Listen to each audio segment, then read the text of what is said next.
Right, so as promised, I'm going to do some serious things now. I'm going to try and do some serious stuff now.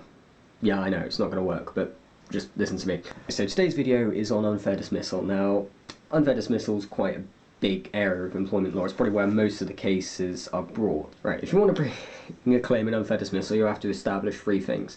First, that you qualified for the right to claim for unfair dismissal. Second, that you were actually dismissed. There are a few cases where if you, say, resign, you cannot claim for unfair dismissal.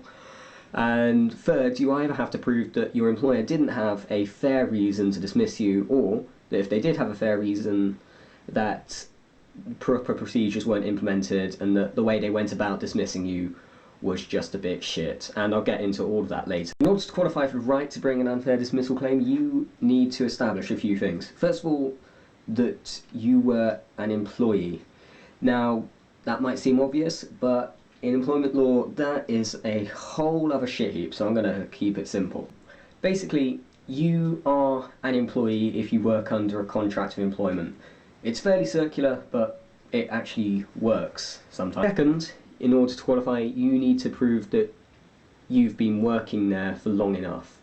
If you started working on or after the 6th of June 2012, you need to show that you've been working with your employer that you want to sue for over 2 years. If you started employment before the 6th of June 2012,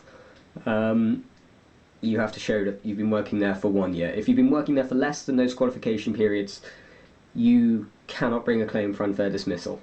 I'm sorry, but that's just the way it works.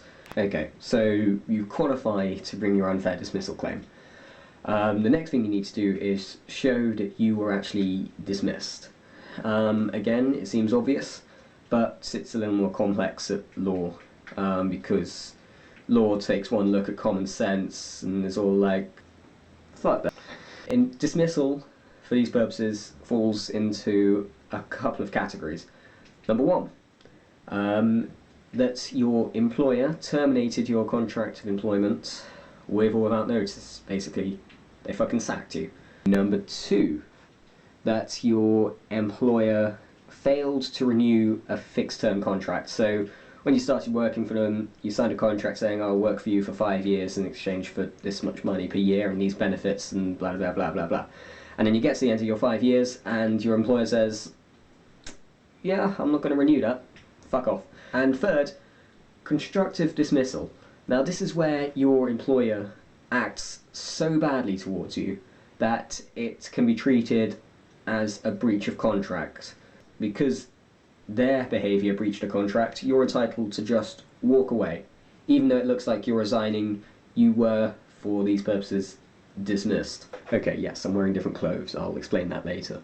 You've proven that you qualified for unfair dismissal, and you've proven that you were actually dismissed. Onto the big bit now, which is proving that your dismissal was unfair.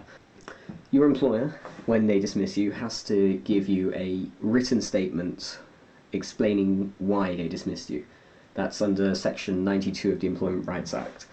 And usually, unless the reason fits into one of 6 categories defined by the Act, the dismissal will be automatically unfair.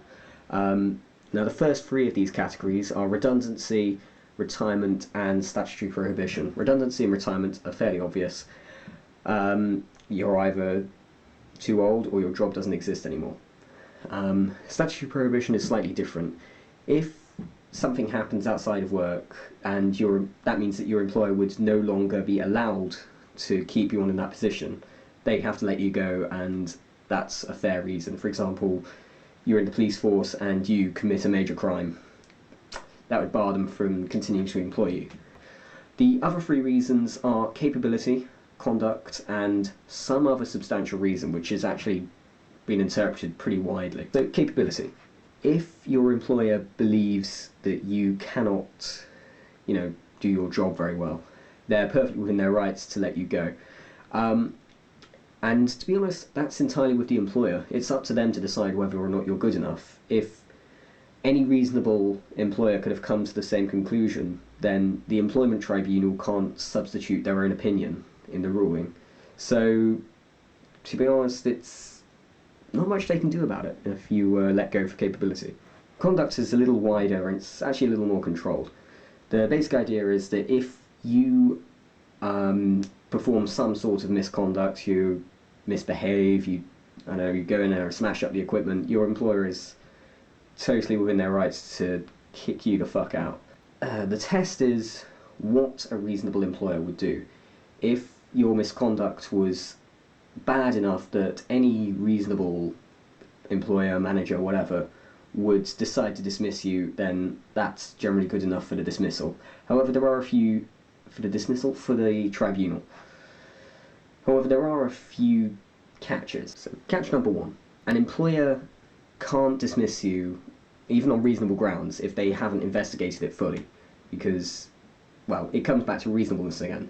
A reasonable employer wouldn't just say, oh, I think he's done something bad, I'm going to sack him. They'd have to investigate it, they'd hold some interviews, they'd ask other employees, and so on. But this is subject to a counter. If an employer believes that one of a group of people are behaving badly in some way, that they're committing misconduct, and the employer can't reasonably tell which one of them it is by further investigation, then they're perfectly entitled to sack the whole group. And it seems unfair, but it's about maintaining a confident relationship between the employer and the employee. If the employer can't be sure, then they're fine, they can get rid of them. Catch number three: even if the employee was blatantly guilty of misconduct, that still doesn't mean that the dismissal is automatically fair.